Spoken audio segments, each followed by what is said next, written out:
Anak-anak Ibu di kelas 11 ya, kita membahas lagi melanjutkan mengenai teks cerpen ya. Teks cerpen bagian yang kedua ini akan lebih mengupas nanti struktur dan kebahasaannya.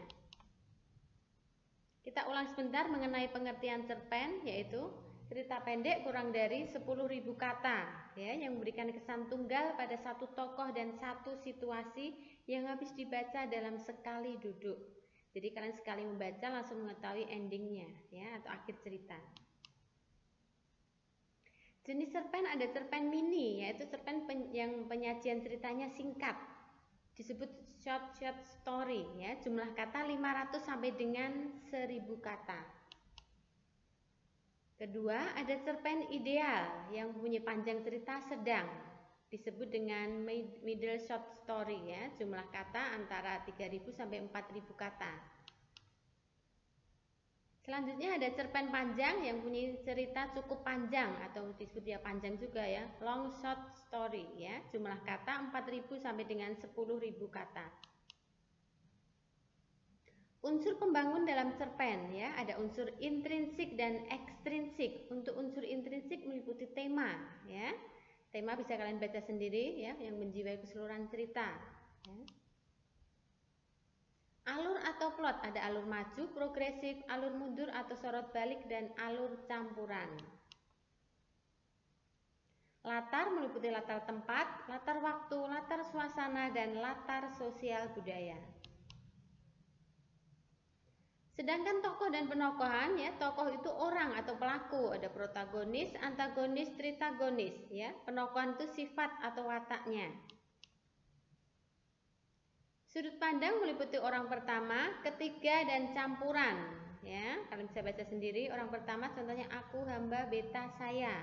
Kemudian orang ketiga ia, dia, mereka. Orang ketiga atau campuran ya.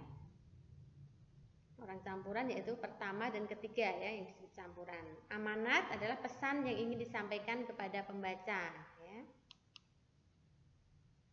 Unsur ekstrinsik meliputi bahasa pengarang ya, mempengaruhi menarikan jalan cerita ya.